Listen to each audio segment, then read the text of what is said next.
حضرت یحییٰ بن اقسم بڑے محدث، بڑے عالم، اور بادشاہ سے ان کے بڑے تعلقات بھی تھے، آتے رہتے تھے، بادشاہ بھی وہاں حاضر ہوتا تھا۔ تو ایک دن ہارون رشید، خلیفہ ہارون رشید نے حضرت یحییٰ بن اقسم سے پوچھا کہ حضرت یہ بتائیے کہ دنیا کا سب سے بہتر اور بڑا آدمی کون ہے؟ یہ سوال خلیفہ نے حضرت یحییٰ سے کیا۔ تو حضرت یحییٰ بن اقسم نے فرمایا کہ یہ بھی کوئی کہنے کی بات ہے؟ اللہ تعالیٰ نے آپ کو جس منصب پر فائز کیا ہے، آپ امیر المؤمنین ہیں، آپ خلیفۃ المسلمین ہیں، آپ کی اطاعت ساری امت پر واجب ہے، آپ سے بڑھ کر کس کا درجہ ہو سکتا ہے؟ یحییٰ بن اقسم خود فرما دے کہ آپ خلیفہ ہیں، امیر المؤمنین ہیں۔ کہا کہ نہیں، میں پوچھنا چاہتا ہوں کہ اس سے بھی بڑا کوئی آدمی ہے کہ نہیں؟ کہا کہ میرے خیال سے اس سے بڑا تو کوئی آدمی ہے نہیں۔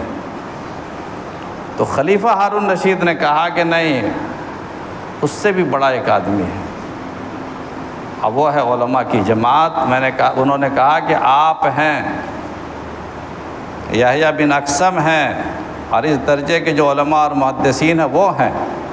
کہا کیوں، کیسے؟ کہا کہ میرا نام میرے بعد مٹ جائے گا، کوئی لینے والا بھی نہیں ہوگا، لینے والے ہوں گے بھی تو شاید علماء کے تذکرے کے ضمن میں کوئی ہمارا بھی نام لے لے گا، اللہ والوں کے طفیل میں ہمارا بھی کوئی نام لے لے گا۔ کہ ہارون رشید کی بیوی نے نہر زبیدہ کھدوایا تھا حاجیوں کے لیے،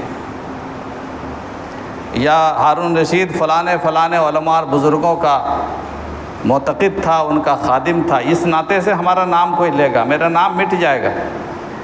لیکن آپ لوگ جو بیان کرتے ہیں کہ حدثنا فلان قال حدثنا فلان قال رسول اللہ صلی اللہ علیہ وسلم، آپ کا نام جو ہے اللہ کے نبی کے نام کے ساتھ جڑا ہوا ہے۔